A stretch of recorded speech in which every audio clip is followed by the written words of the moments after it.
Good morning, student. Today we learn about the demand function and the factor determining the demand. These two parts we learn in this lecture. So we start with first demand function. Demand function explains the relationship between the demand for commodities and the determinant. In precious terms, it refers to the relationship between the various unit of the commodities that might be purchased and various factors which determine the demand during the given period of time. Demand, as mentioned earlier, always refer the effective demand desire backed by ability to pay and willingness to pay. While the demand for the commodity mainly depend upon its price, other factors which influence demand are price of the related goods, which may be complete, complementary or substitute, income of the customers, future expectation about the price of the commodities, and taste and preferences of the customer. The relationship between the demand and its determinant can be expressed in the form of the functions as Qx is equal to F in bracket Px Pryet bracket complete. Here the Qx refers to the quantity demanded for the commodity X, F refers to the functional relationship, Px refers to price of X, Pr refers to the price of related goods, Y refers to income of the customers, E refers to expectations about the future price, T refers to taste and preferences, and O refers to the other factors. म्हणजेच demand फंक्शनमध्ये आपल्याला demand of commodity म्हणजे एखाद्या वस्तूसाठी केलेली demand आणि त्याच्यावर असलेले त्याचे असलेले डिटर्मिनंट म्हणजे त्याच्यावर डिमांडवर इफेक्ट करणारे जे काही डिटर्मिनंट असतात त्याचं आपल्याला रिलेशनशिप यामध्ये डिमांड फंक्शनमध्ये एक्सप्लेन केलेलं असतं. त्याचबरोबर आपल्याला या टर्ममध्ये असं दिलेलं आहे की रिलेशनशिप बिटवीन व्हेरियस युनिट्स म्हणजे वेगवेगळे अनेक युनिट एखाद्या कमोडिटीचे किंवा एखाद्या गुड्सचे अनेक युनिट आपण परचेस करायचे की नाही त्याच्यावरती कोणत्या प्रकारचे जे डिटर्मिनंट आहे ते कशा पद्धतीने इफेक्ट करतात त्या स्पेसिफिक पिरियडमध्ये त्याचं रिलेशनशिप आपल्याला यामध्ये डिमांड फंक्शनमध्ये आपल्याला एक्सप्लेन केलं जातं. आपण पाहिल्याप्रमाणे डिमांड आपल्याला माहिती आहे की ऑलवेज आपण इफेक्टिव्ह डिमांड ही आपल्याला त्याच्या ॲबिलिटी टू पे आणि विलिंगनेस टू पे कस्टमरची ॲबिलिटी आणि विलिंगनेस पे करायला त्या गोष्टीविषयी याच्यावरती पूर्णपणे डिमांड ही आपल्याला डिपेंड दिसून येते. त्याचबरोबर आपल्याला त्या प्रोडक्टची जी काही प्राईस असेल त्याच्यावरती देखील आपल्याला डिमांड ही दिसून येते. त्याचबरोबर इतरही काही फॅक्टर आहेत त्यामध्ये रिलेटेड गुड्सची प्राईज असेल किंवा सबस्टिट्यूट गुड्सची प्राईज असेल किंवा त्याचबरोबर कस्टमरचं इन्कम असेल किंवा फ्युचर प्राईज असेल फ्युचर प्राईज एक्सपेक्टेशन असतील त्या कमोडिटीच्या त्याचबरोबर कस्टमरचा टेस्ट प्रेफरन्स असेल अशा पद्धतीचे जे काही वेगवेगळे फॅक्टर्स आहेत ते कशा पद्धतीने डिटरमाइन करतात त्या प्रोडक्टच्या डिमांडवरती याचं रिलेशनशिप आपल्याला डिमांड फंक्शनमध्ये एक्सप्लेन केलं जातं. तर हे आपल्याला इक्वेशनच्या माध्यमातून कशा पद्धतीने एक्सप्रेस केलं जातं एखाद्या फंक्शनच्या माध्यमातून तर Qx is equal to F in bracket Px Pryet bracket complete अशा पद्धतीने ते आपल्याला इक्वेशन दाखवलं जातं. तर Qx म्हणजेच काय तर आपण एखाद्या कमोडिटीसाठी केलेली डिमांड म्हणजेच Qx तर त्याच्यावरती एफ म्हणजेच काय तर फंक्शनल रिलेशनशिप म्हणजे इतर फॅक्टर आणि डिमांड केलेली डिमांड याच्यावरती काय कशा पद्धतीने फंक्शनल रिलेशनशिप आहे हे दाखवलं जातं एफच्या माध्यमातून. तर Px म्हणजेच काय तर त्या प्रोडक्टची प्राईस, Pr म्हणजेच रिलेटेड गुडची प्राईस किंवा सबस्टिट्यूट जे काही प्रोडक्ट्स असतील त्यांची प्राईस, वाय म्हणजेच कस्टमरचं इन्कम, ई म्हणजेच एक्सपेक्टेशन्स ऑफ फ्युचर प्राईस म्हणजे फ्युचरमध्ये त्या प्रोडक्टची प्राईसचं एक्सपेक्टेशन कस्टमरला काय म्हणजे कमी होणार आहे किंवा वाढणार आहे फ्युचर एक्सपेक्टेशन असतं प्रत्येक कस्टमरचं त्याचं ई इलेमेंटने दर्शवलं जातं. त्याचबरोबर टी इलेमेंटने आपल्याला T refers to taste and preferences म्हणजे कस्टमरचा टेस्ट अँड प्रेफरन्सेस आता काय आहे त्या गोष्टीबद्दल किंवा त्या वस्तूबद्दल ते आपल्याला टी या इलेमेंटने दाखवलं जातं. आणि ओ म्हणजे अदर फॅक्टर या व्यतिरिक्त जे काही अदर फॅक्टर्स असतात ते ओ या इलेमेंटने आपल्याला दर्शवले जातात. अशा पद्धतीने डिमांड फंक्शन हे दाखवलं जातं इक्वेशनच्या माध्यमातून. Of all the factors price is said to be the most predominant ones. Demand theory mainly tries to explain the relationship between the quantity demanded of the commodity and the determinant. The various determinant of the demand help to analyze customer behavior and change in the direction and proportions of the demand. Demand theory explains the relationship between the demand and price given the other factors as follows. Qx is equal to f in bracket Px. This implies that demand is functions of price of x. To estimate exactly the quantity, linear demand function is used. The linear demand function can be expressed as follows: Qx is equal to a plus b px, where the Qx refers to the quantity demanded of x, refers to the uh, intercept, which implies the demand of x due to the factors of other than price. The other factors can are assumed to be the given, as the a remains the constant. B is the coefficient which indicates the extent of the change in the demand due to the change in the price. The positive and negative sign of the coefficient indicates the direct or indirect relationship between the demand and the price. Px refers to the price of the commodity X. म्हणजेच आपल्याला माहिती आहे की demand ही पूर्णपणे आपल्याला प्राईसवरती depend दिसते, परंतु आपल्याला डिमांड थेअरीमध्ये डिमांड थेअरीमध्ये असं एक्सप्लेन केलं की आपल्याला डिमांड एखाद्या कमोडिटीची डिमांड आणि त्याचे इतरही जे काही डिटर्मिनंट आहेत त्याचा पूर्ण रिलेशनशिप कशा पद्धतीने हे आपल्याला डिमांड थेअरीमध्ये एक्सप्लेन केलेलं दिसतं.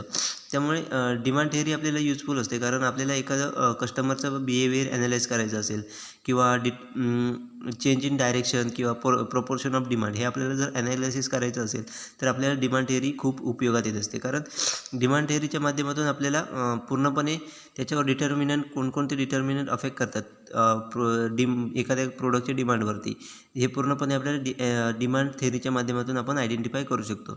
तर डिमांड थेअरीमध्ये आपल्याला प्राईज आणि डिमांड यांच्यामध्ये रिलेशनशिप कसं दाखवलं जातं, तर Qx is equal to F in bracket Px, म्हणजेच quantity of demanded is equal to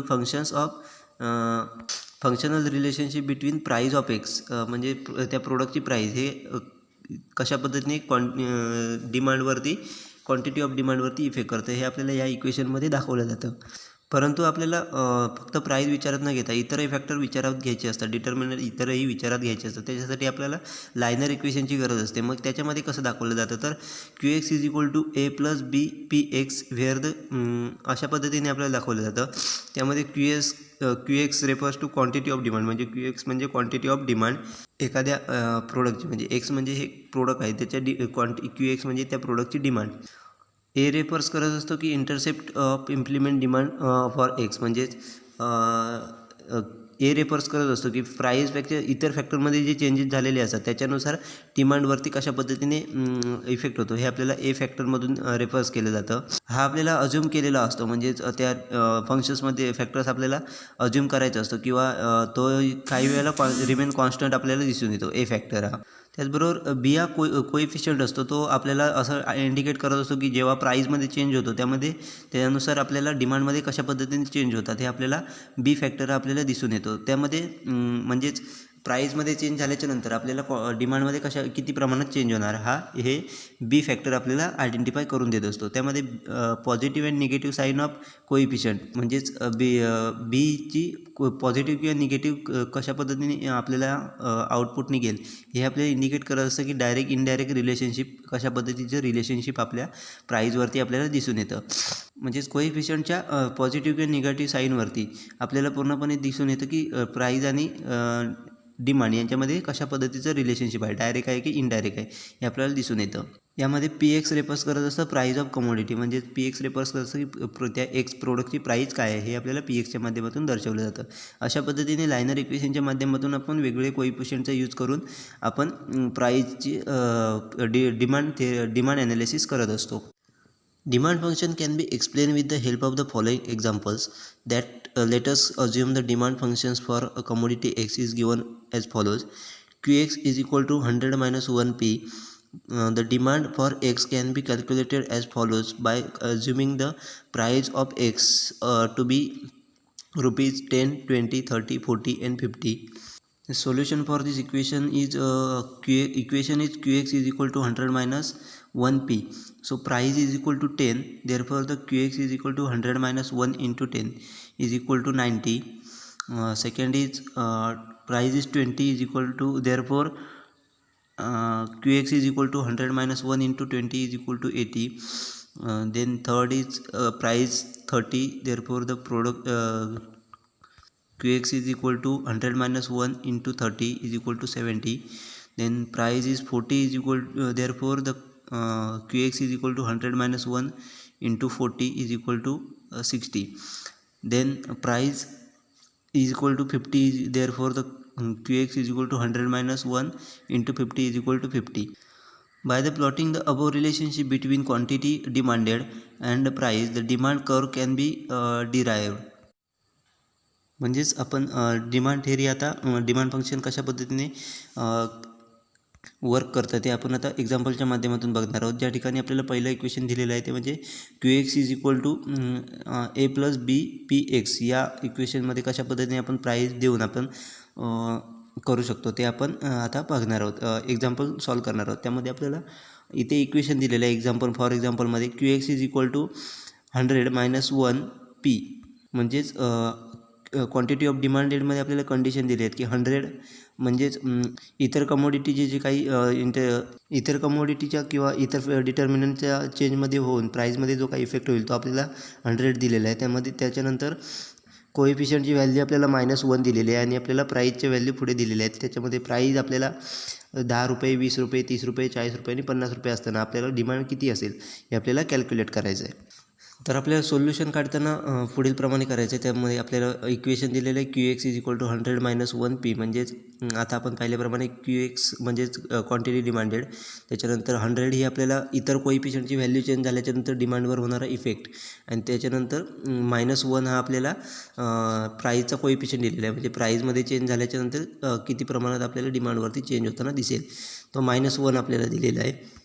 तर आपण सोल्युशन आता पाहणार. जेव्हा प्राईज 10 रुपये असेल तेव्हा Q X is equal to 100 म्हणजेच एची व्हॅल्यू 100 -1 इंटू प्राईजची व्हॅल्यू 10 रुपीज, म्हणजे 10 इंटू 1 इज इक्वल टू 10, आणि ते आपण 100मधून मायनस केल्यावर आपल्याला 90 आन्सर आलं.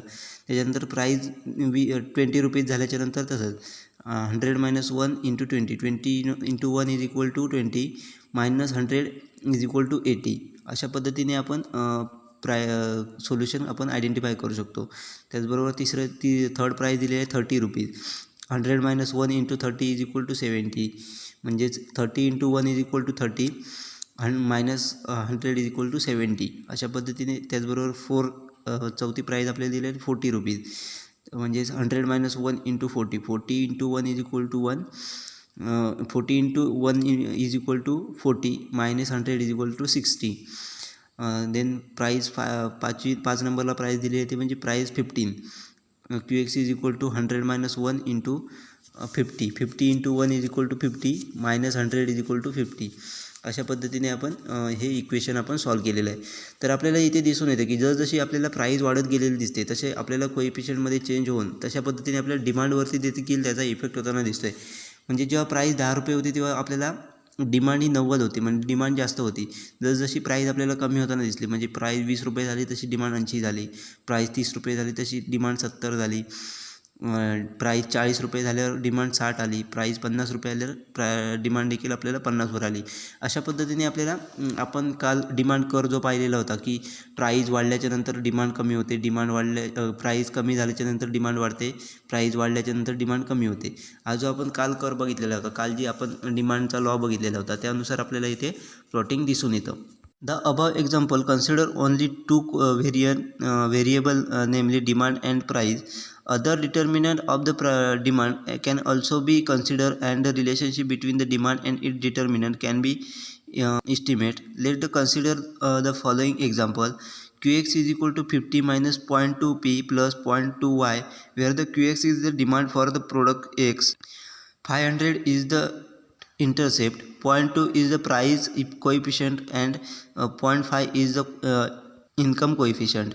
Here the 500 is the quantity demanded for X due to the other factor which remain constant. Price coefficient 0.2 implies the demand while the change by 0.2 where the price change by 1 unit. The negative sign indicates that the inverse relationship between the price and the demand. Then the income coefficient is the positive that given, and it is given as 0.5. It implies that where the income increase by the 0.1 increase by 1 unit, the demand for X will be increased by 0.5 unit. आपल्याला वरती दिलेल्या एक्झाम्पलमध्ये आपल्याला फक्त दोनच variable दिलेले आहेत, त्यामध्ये demand आणि प्राईस हे दोनच व्हेरिएबल आपल्याला दिलेले आहेत. पण आपल्याला डिमांड ॲनालिसिस करताना इतरही काही डिटर्मिनंट असतात किंवा इतरही जे काही व्हेरिएबल्स असतात ते विचारात घ्यावे लागतात. त्यासाठी आपल्याला पुढे एक्झाम्पल दिले आहे, त्यानुसार आपण त्याचा ॲनालिसिस करू शकतो. आपल्याला एक्झाम्पल दिले आहे ते म्हणजे QX is equal to 500 minus 0.2P plus 0.2Y या अशा प्रकारचं एक्झाम्पल दिलं आहे. त्यामध्ये आपल्याला QX म्हणजेच काय तर demand, obviously demand of X product, then 500 is the intercept, म्हणजेच जेव्हा इतर फॅक्टरमध्ये जेव्हा चेंज होत असतो इतर फॅक्टर जेव्हा रिमेन सेम असतात त्यावेळी आपल्याला प्रोडक्टची डिमांड ही 500 ही असू शकते, दिलेली आहे, अशी कंडिशन दिलेली आहे. म्हणजे इतर फॅक्टर सेम असताना आपल्याला डिमांडची प्रोडक्टची डिमांड ही 500 असणार आहे, 500 युनिट असणार आहे, अशी कंडिशन दिलेली आहे. त्याच्यानंतर दुसरी कंडिशन आहे 0.2P, हा प्राईस कोएफिशियंट दिलेला आहे. म्हणजेच जेव्हा 0.2 इम्प्लेस करतो की जेव्हा एका प्राईजमध्ये एका युनिटने चेंज होईल तेव्हा आपल्याला डिमांडवरती 0.2 युनिटने आपल्याला डिमांडवरती चेंज झालेला दिसेल. अशा पद्धतीत दुसरी कंडिशन दिलेली आहे. म्हणजे जेव्हा प्राईजच्या युनिटमध्ये एका युनिटने चेंज होईल तेव्हा आपल्याला डिमांड युनिटवरती आपल्याला 0.2 ने आपल्याला डिमांडवरती त्याचा इफेक्ट झालेला दिसून येईल.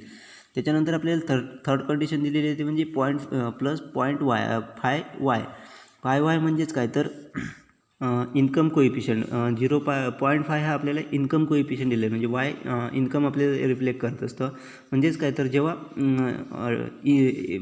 कस्टमरच्या इन्कमवरती एका युनिटने जेव्हा वाढ होईल किंवा पॉझिटिव्ह दिलेलं आहे त्यामुळे ते इन्कममध्ये जेव्हा एका युनिटने वाढ होईल तेव्हा आपल्याला डिमांडमध्ये 0.5 युनिटने आपल्याला वाढ झालेली दिसून येईल. अशा पद्धतीचं आपल्याला इक्वेशन दिले आहे. ते आपण आता पुढे बघणार आहोत. त्याचं एक्झाम्पल कशा पद्धतीने सॉल्व केलं जातं ते. Assuming income is equal to 0 and price is equal to 100, then QX is equal to 500 minus 0.2P plus 0.2Y. Therefore, the QX is equal to 500 minus 0.2 into 100 plus 0 is equal to 480. आपल्याला इथे income दिलेलं आहे 0 आणि price दिलेली आहे 100. अशा पद्धतीचं जर इक्वेशन आपल्याला अशी कंडिशन दिलेली असेल तर वरच्या इक्वेशनमध्ये आपण कशा पद्धतीने सॉल्व करू शकतो. तर QX आपलं इक्वेशन दिलेलं आहे ते म्हणजे QX is equal to 500 minus 0.2P plus 0.2Y. आता या ठिकाणी आपल्याला इक्वेशनमध्ये व्हॅल्यू घालायची आहे. त्यामध्ये आपण आता व्हॅल्यू जर घालू शकलो तर QX इज इक्वल टू 500 आहे तसं येणार. त्याच्यानंतर मायनस 0.2 आणि त्याची इंटू प्राईस आपल्याला 100 रुपये दिलेले आहे प्लस 0.5 इंटू वायची व्हॅल्यू आपल्याला म्हणजे इन्कम आपल्याला 0 दिलेलं आहे. म्हणजेच 0 इंटू 0.5 इज इक्वल टू 0, म्हणजे ती व्हॅल्यू 0 आली. त्याच्यानंतर सॉल्व करताना पुढे आपण घेतलं तर 0.2 इंटू 100 इज इक्वल टू आपल्याला 20 रुपीज मिळू शकतात. कारण 2 इंटू 100 इज इक्वल टू 200 आणि त्याचा एक पॉईंट आपल्याला शेवटला पॉईंट काढल्यामुळे आपल्याला ती प्राईस 20 रुपये मिळाली. ते 20 रुपीज आपण 500मधून मायनस करणार कारण आपल्याला मायनस साईन दिलेलं आहे. मायनस केल्याच्यानंतर आपल्याला व्हॅल्यू मिळते ती 480. म्हणजेच जेव्हा प्राईस ही 100 रुपये असेल आणि इन्कम हे 0 असेल, इन्कममध्ये 0 प्रमाणात इफेक्ट झालेला असेल तर आपल्याला म्हणजेच इन्कम हे 0 असेल आणि प्राईज ही आपल्याला 100 रुपये दिलेली असेल तर आपल्याला डिमांड ही 480 इथपर्यंत युनिटपर्यंत आपल्याला डिमांड येऊ शकते. If the price is 0 and the income is 200 then QX is equal to 500 minus 0.2P plus 0.2Y. Therefore the QX is equal to 500 minus 0 plus 0.5 into 200 is equal to 500 plus 100 is equal to 600. म्हणजेच जर आपल्याला समजा price ही 0 दिलेली असेल आणि income आपल्याला 200 रुपये दिलेलं असेल तर त्या आपण इक्वेशनमध्ये कसं सॉल्व करू शकतो. तर आपल्याला इक्वेशन दिलेलं आहे QX is equal to 500 minus 2.2P plus 0.5Y. मग आपण प्राईस घालताना त्यामध्ये काय करणार तर QX इज इक्वल टू 500 आहे तसं. त्याच्यानंतर 0.2P इंटू 100 इंटू 0 येणार कारण प्राईस आपल्याला 0 दिलेलं आहे. म्हणजे 0.2 इंटू 0 इज इक्वल टू त्याची व्हॅल्यू आपल्याला 0 मिळाली. त्यानंतर प्लस 0.5 इंटू 200 कारण इन्कम आपल्याला 200 दिलेलं आहे, वायची व्हॅल्यू आपल्याला 200 दिलेली आहे ती आपण घेतली. त्याच्यानंतर आपण पुढे गेलो नेक्स्ट स्टेपमध्ये 500 QX इज इक्वल टू 500 तसे झाले. त्याच्यानंतर 0.5 इंटू 200 इज इक्वल टू 100 कारण 200 इंटू 5 इज इक्वल टू 10,000. 10,000मधला आपला एक पॉईंट आपण 0.5 असल्यामुळे एक 0 त्याचा गेला त्यामुळे आपल्याला 100 रुपीज प्राईज मिळाली तिकडे. म्हणजेच इन्कमचा 100 रुपीज मिळाला आपल्याला. आता ते दोघांची प्लस झाली, कारण प्लस साईन आपल्याला दिलेलं आहे, +0.5 आहे, त्यामुळे आपल्याला प्लस झाला. 500 + 10 = 600. अशा पद्धतीने आपण वेगवेगळे डिटर्मिनंट घेऊन आपण किंवा व्हेरिएबल्स घेऊन आपण डिमांड ॲनालिसिस करू शकतो. Thus, more determinant of the demand can be included in the equation and the demand can be estimated. म्हणजे अशा पद्धतीने आपण जर पहिलं पाहिलं तर फक्त आपण पहिला प्राईज आणि डिमांड यांच्यामध्ये इक्वेशन घेतलं, त्याच्यानंतर आपण दुसरा फॅक्टर ॲड केला, प्राईज बरोबरच तिथे इन्कम ॲड केलं. अशा पद्धतीने आपण वेगवेगळे डिटर्मिनंट घेऊन म्हणजे त्यानंतर पुढे प्राईज रिलेटेड गुड्स असेल अशा पद्धतीने तो कोएफिशियंट ॲड करू शकतो. त्याचबरोबर एक्सपेक्टेशन फ्युचर प्राईज हा कोएफिशियंट ॲड करून किंवा इतर फॅक्टरची व्हॅल्यूज ॲड करून अशा पद्धतीने आपण इक्वेशन ॲड करून त्यामध्ये इतर डिटर्मिनंट ॲड करून इक्वेशन तयार करून अशा पद्धतीने आपण डिमांड एस्टिमेट करू शकतो. Next part is factor determining the demand. Individual demand and market demand are influenced by the variety of factors. They are follows: individual demand, income of the consumer, demand for the goods and goods is directly related with the income of the customer. Higher the income, greater the demand for a product and vice versa. म्हणजेच आपल्याला इथे वेगवेगळ्या प्रकारचे factors दिलेले आहेत जे आपल्याला डिमांडवरती डिटर्माइनिंग करताना दिसतात. त्यामध्ये आपल्याला इंडिव्हिज्युअल डिमांड आणि मार्केट डिमांड असे 2 प्रकारचे फॅक्टर दिसतात. म्हणजेच 2 प्रकारच्या डिमांडवरती आपल्याला वेगवेगळ्या प्रकारचे फॅक्टर्स हे इन्फ्लुएन्स करताना दिसतात. त्यात आपण पहिल्या इंडिव्हिज्युअल डिमांड बघणार आहोत. इंडिव्हिज्युअल डिमांडमध्ये पहिला फॅक्टर येतो म्हणजे इन्कम ऑफ द कस्टमर्स. म्हणजे प्रत्येक व्यक्तीचं कस्टमरचं किंवा व्यक्तीचं इन्कम जे आहे ते त्याच्या तो करत असलेल्या डिमांडवरती आपल्याला इफेक्ट करताना दिसून येतं. म्हणजेच त्या व्यक्तीचं जर डिमांड हायर इन्कम असेल तर त्याची डिमांड ही आपल्याला जास्त दिसून येते, परंतु त्याचबरोबर त्याची जर इन्कम कमी असेल तर त्याची त्या एखाद्या प्रोडक्टसाठी असलेली डिमांड देखील आपल्याला कमी दिसून येते. अशा प्रकारे पहिला फॅक्टर जो आहे इन्कम ऑफ द कस्टमर हे आपल्याला इंडिव्हिज्युअल डिमांडवरती इफेक्ट करताना दिसून येतात. Next is price of the commodity. It is one of the main determinant of the demand. Demand will be more if the price is low and it will be less when the price is high. There is a inverse relationship between the price and the quantity demanded. म्हणजे second factor आहे individual डिमांडवर effect करणारा, तो म्हणजे price of the commodity. म्हणजेच एखाद्या गोष्टीची असणारी प्राईज ही आपल्याला त्याच्यावरती इफेक्ट करताना दिसून येते. म्हणजेच एखाद्या व्यक्तीची जर एखाद्या प्रोडक्टची जर प्राईज कमी असेल तर त्याची आपल्याला डिमांड जास्त दिसून येते, परंतु त्याच प्रोडक्टची जर प्राईज आपल्याला हाय झालेली दिसली तर त्याची डिमांड देखील आपल्याला कमी होताना दिसते. म्हणजेच आपल्याला डिमांड आणि प्राईज याच्यामध्ये इनवर्स रिलेशनशिप आपल्याला दिसून येतं. Next is taste and preference. Demand for many goods depend upon the taste and preference of the product. These factors is subject factors. Taste and preference are also influenced by culture and historical factors. If people are habituated to the particular goods of coffee, goods like coffee, tobacco, fancy car, etc., demand for such goods will generally high. म्हणजेच एखाद्या प्रोडक्टविषयी असणारा taste and preference कस्टमरचा हा देखील आपल्याला त्या प्रोडक्टच्या डिमांडवरती effect करताना दिसून येतो. हे टेस्ट अँड प्रेफरन्स आपल्याला कल्चरलनुसार आपल्याला इफेक्ट करून देतात किंवा हिस्टॉरिकल जे काही फॅक्टर्स असतात त्याच्यानुसार आपल्याला हे टेस्ट अँड प्रेफरन्स आपल्याला डिमांडवरती इफेक्ट करताना दिसून येतात. समजा जर फॉर एक्झाम्पल सांगायचं झालं तर एखादी व्यक्ती एखाद्या व्यक्तीला हॅबिट झालेली असते, कॉफीची असेल किंवा टोबॅकोची असेल किंवा फॅन्सी कारची, एखाद्या स्पेसिफिक गुडची अशी जर हॅबिट झालेली असेल तर आपल्याला त्याचा टेस्ट अँड प्रेफरन्स त्या गोष्टीकडे जास्त प्रमाणात दिसून येतो. म्हणजे त्यानुसार त्या गुडची ती व्यक्ती त्या प्रोडक्टची आपल्याला खरेदी करताना मोठ्या प्रमाणात दिसून येते. म्हणजे एखाद्याला कॉफीची सवय असेल किंवा हॅबिट असेल तर तो आपल्याला चहापेक्षा आपल्याला कॉफी जास्त खरेदी करताना दिसून येतो. अशा प्रकारचे टेस्ट अँड प्रेफरन्सेस जे आहेत ते आपल्याला डिमांडवरती इफेक्ट करताना दिसून येतात. Next is price of related goods. The demand for the certain goods depend upon the price and availability of the related goods. Some goods are substitute for each other while the some others are complementary goods. For example, tea, coffee are substitute. If the price of the coffee increase, the demand for the tea will be increased. Car and petrol are complementary goods. If the price of petrol increase, the demand for car will be decrease and vice versa. म्हणजेच काही प्रोडक्टच्या आपल्याला related प्रोडक्टच्या प्राईजवरती आपल्याला त्या प्रोडक्टची demand आपल्याला आढळून येते, म्हणजे दिसून येते. म्हणजेच एखाद्या प्रोडक्टच्या अल्टरनेटिव्ह प्रोडक्टचं अवेलेबिलिटी असेल किंवा त्याची प्राईज असेल अल्टरनेटिव्ह प्रोडक्टची तर त्याच्यानुसार आपल्याला आपल्या मेन प्रोडक्टवरती त्याचा इफेक्ट होताना दिसून येतो. त्याचबरोबर काही प्रोडक्ट हे सबस्टिट्यूट असतात तर काही प्रोडक्ट हे कॉम्प्लिमेंटरी प्रोडक्ट असतात. अशा प्रोडक्टची जी प्राईज किंवा इतर जे काही अवेलेबिलिटी असेल किंवा त्याची प्राईज असेल हे जर ह्याचं देखील आपल्याला आपल्या प्रोडक्टच्या डिमांडवरती इफेक्ट होताना दिसून येतो. फॉर एक्झाम्पल सांगायचं झालं तर टी अँड कॉफी हे सबस्टिट्यूट आहेत. म्हणजेच एकतर व्यक्ती चहा घेतो किंवा कॉफी घेतो, हे सबस्टिट्यूट आहेत एकमेकाला. मग जर अशावेळी कॉफीची प्राईस ही वाढली तर आपल्याला ती लोकं चहाची डिमांड आपल्याला वाढलेली दिसून येते. म्हणजेच कॉफीची प्राईस वाढल्यामुळे आपल्याला लोकंही टीकडे कन्व्हर्ट होताना दिसतात. त्यामुळे चहाची डिमांड ही वाढत असते. त्याचबरोबर सेकंड एक्झाम्पल आहे ते म्हणजे कार अँड पेट्रोल. जर समजा पेट्रोलची प्राईस ही वाढली तर ॲटोमॅटिकली आपल्याला कारची डिमांड कमी होताना दिसते. कारण पेट्रोलची प्राईस वाढल्यामुळे कारची पेट्रोल आपल्याला परवडत नसल्यामुळे प्राईस वाढल्यामुळे ते आपल्याला कारला देणं तेवढं परवडत नाही. त्यामुळे कारची डिमांड ही कमी होते. अशा प्रकारचे प्राईस ऑफ अल्टरनेटिव्ह प्रोडक्ट, त्याचे रिलेटेड प्रोडक्ट ह्याची देखील आपल्याला डिमांडवरती प्रोडक्टच्या इफेक्ट होताना दिसून येतो. Next is future expectations. If the consumer expect a rise in the price of the goods in future, demand for it will be increased now. On the other hand, if the price is expected fall in the future, present consumption will be postponed. म्हणजेच एखाद्या प्रोडक्टची प्राईसचं future expectation असेल तर त्याचा देखील आपल्याला आता प्रोडक्टच्या डिमांडवरती effect होताना दिसून येतो. म्हणजेच कस्टमरचं एक्सपेक्टेशन असेल की एखादे प्रोडक्ट आहे त्याची प्राईस आपल्याला फ्युचरमध्ये जास्त होणार असं जर एक्सपेक्शन जर कस्टमरचं असेल, एक्सपेक्ट केलेलं असेल, तर कस्टमर हा आता ती प्रोडक्ट आपल्याला खरेदी करून येताना दिसतो. म्हणजेच त्या प्रोडक्टची आपल्याला डिमांड वाढलेली दिसून येते त्या ठराविक पिरियडमध्ये.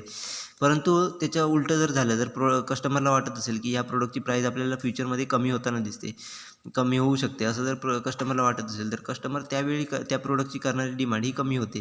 म्हणजेच आपल्याला त्यावेळी त्या प्रोडक्टची खरेदी न करता तो पुढील एक्सपेक्टेशन त्याचं असतं की पुढे ह्याची प्राईस कमी होणार आहे, त्या काळात तो प्रोडक्ट ते खरेदी करत असतो. अशामुळे त्या कस्टमरच्या फ्युचर एक्सपेक्टेशनमुळे देखील आपल्याला प्रोडक्टवरच्या डिमांडवरती इफेक्ट झालेला दिसून येतो.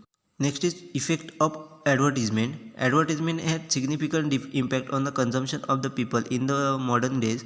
Demand for the certain goods like soap, shampoo and durable goods like televisions, refrigerators etc. are influenced by the advertisement campaign. म्हणजेच आपण आपल्या प्रोडक्टचं ॲडव्हर्टायझिंग कशा पद्धतीने करतो त्याच्यावरती देखील आपल्याला प्रोडक्टचं डिमांड ही आपल्याला दिसून येते. म्हणजेच आपण मॉडर्न युगात आपल्याला म्हणजे सध्याच्या मॉडर्न डेजमध्ये आपल्याला प्रोडक्टची डिमांड ही त्याच्या ॲडव्हर्टाईज कॅम्पेनवरून आपल्याला दिसून येते. म्हणजेच फॉर एक्झाम्पल सांगायचं झालं तर सोप असेल किंवा शॅम्पू असेल किंवा ड्युरेबल गुड्स असतील लाईक टेलिव्हिजन असेल, रेफ्रिजरेटर असेल, तर अशा प्रकारे ह्या गुड्सची कशा पद्धतीने ॲडव्हर्टाईज आपण करतो त्यानुसार त्या प्रोडक्टची डिमांड आपल्याला झालेली दिसते. म्हणजे कुठल्या अशा प्रकारचे प्रोडक्ट कुठल्या ब्रँडकडून घ्यायचे किंवा कुठच्या ब्रँडचे घ्यायचे हे आपल्याला त्या ॲडव्हर्टायझिंगवरून दिसून येते, ॲडव्हर्टायझिंगवरून डिसाईड केलं जातं. त्यामुळे आपल्याला आपल्या प्रोडक्टची ॲडव्हर्टायझिंग योग्यरित्या करणं हे आपल्याला बेनिफिशियल ठरू शकते. त्याच्यामुळे आपल्या प्रोडक्टची डिमांड वाढू शकते. जर आपण योग्यरित्या प्रोडक्ट ॲडव्हर्टायझिंग केली नाही तर इतर कंपनीकडून अशा प्रकारचे प्रोडक्ट हे कस्टमर घेऊ शकतात. त्यामुळे आपल्या प्रोडक्टला त्याची डिमांड ही कमी होऊ शकते. अशा पद्धतीने ॲडव्हर्टायझिंग इफेक्ट देखील आपल्याला इंडिव्हिज्युअल डिमांडवरती आपल्याला इफेक्ट करताना दिसून येतात. Next is market demand. There are various factors affect on market demand. First is change in weather. According to change in weather, the demand of the certain goods will be changed. For example, during the summer seasons, demand for the cold drinks, air conditioner, etc. will be more, and during the winter season, the demand for the woolen cloth will be more. म्हणजेच आपल्याला next part दिला आहे डिमांडचं म्हणजे market डिमांडवरती कोणकोणत्या प्रकारचे factors आहेत ते effect होतात ते आपण आता पाहणार आहोत. त्यामध्ये पहिला आहे तर म्हणजे चेंज इन वेदर. म्हणजेच आपल्या नैसर्गिक वातावरणामध्ये होणारे बदल किंवा वातावरणामध्ये होणारे बदल त्याच्यानुसार आपल्याला मार्केटची डिमांड कमी जास्त होताना दिसते. फॉर एक्झाम्पल सांगायचं झालं तर समर सीझन म्हणजे उन्हाळ्याच्या सीझनमध्ये आपल्याला कोल्ड्रिंकची डिमांड असेल किंवा एअर कंडिशनर असतील, अशा प्रकारच्या गोष्टींची डिमांड ही आपल्याला मार्केट डिमांड वाढलेली दिसून येते. परंतु तेच विंटर सीझनमध्ये थंडीच्या सीझनमध्ये आपल्याला उलटं दिसून येतं. तर ह्या प्रोडक्टला म्हणजेच कोल्ड्रिंक असेल किंवा एअर कंडिशन असेल याची डिमांड कमी होऊन आपल्याला वुलन क्लॉथ म्हणजेच थंडीसाठी आपण जे वापरत असतो वुलनचे क्लॉथ त्यांची डिमांड आपल्याला वाढलेली दिसून येते. किंवा त्याचबरोबर रेनी सीझन असेल तर रेनी सीझनमध्ये रेनकोट असेल, छत्री असेल, अशा प्रकारचे प्रोडक्टची आपल्याला डिमांड जास्त दिसून येते. अशा प्रकारे ज्याप्रमाणे वेदरमध्ये म्हणजेच वातावरणामध्ये चेंज होत असतात, सीझनमध्ये चेंज होत असतात, त्यानुसार आपल्याला मार्केट डिमांड ही चेंज होताना दिसून येते. Next is change in fashion. The demand of the good will be more if the change in the fashion of and vice versa.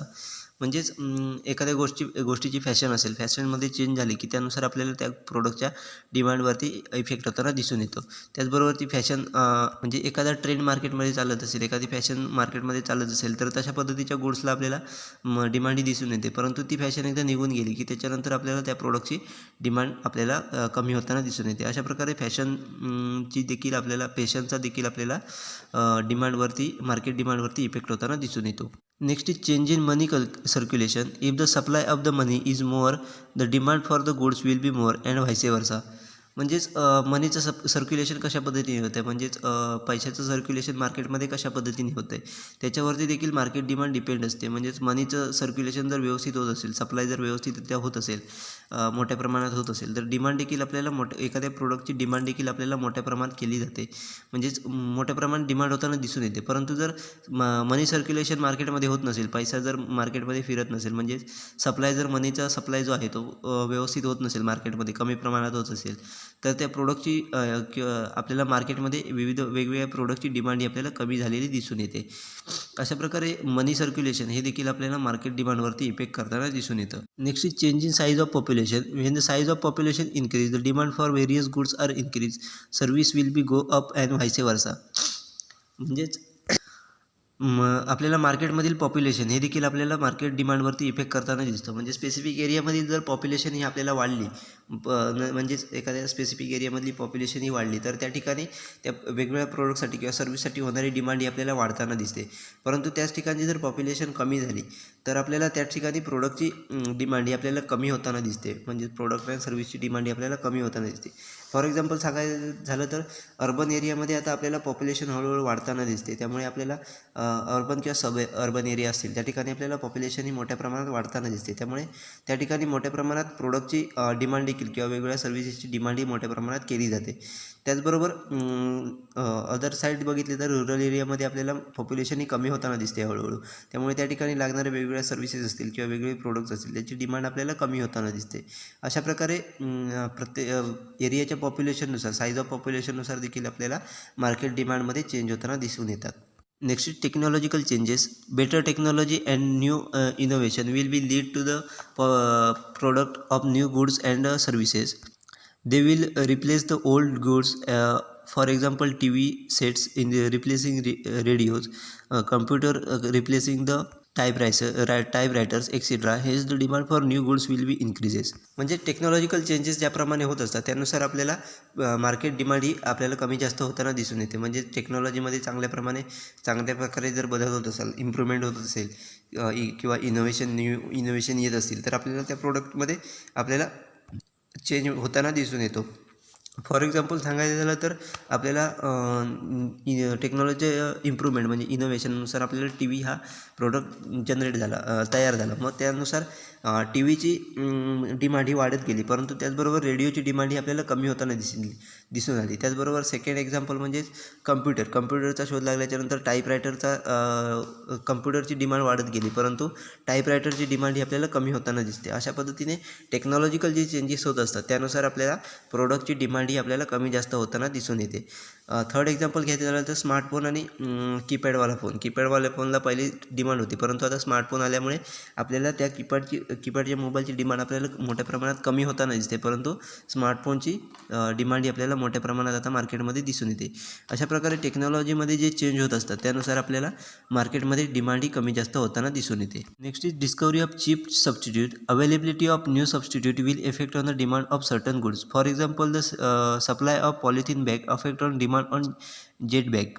म्हणजेच मार्केटमध्ये जर एखादे नवीन सबस्टिट्यूट आपल्याला आलं तर त्याची आपल्याला इतर प्रोडक्टवरती सर्टन गुड्सवरती आपल्याला इफेक्ट होताना दिसून येतो. त्याचबरोबर जर एखाद्या प्रोडक्टला सबस्टिट्यूट असं चीप प्रोडक्ट जर आपल्याला त्या ठिकाणी मार्केटमध्ये अवेलेबल झालं तर आपल्याला त्या गुड्सवरती त्याचा इफेक्ट होताना गुड्सच्या डिमांडवरती इफेक्ट होताना दिसून येतो.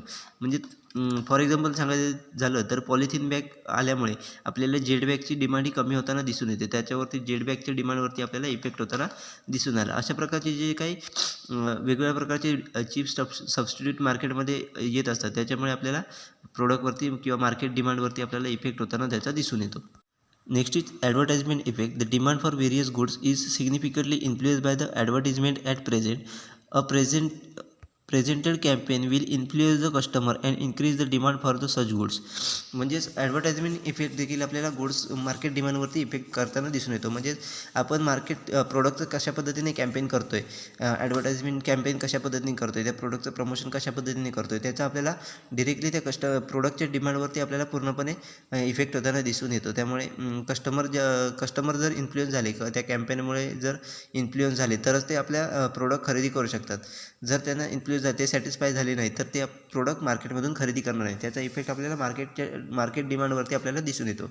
अशा प्रकारचे ॲडव्हर्टाइजमेंट इफेक्ट देखील आपल्याला मार्केट डिमांडवरती होताना दिसून येतो. अशा प्रकारचे वेगवेगळे फॅक्टर्स आहेत ते आपल्याला मार्केट डिमांड अँड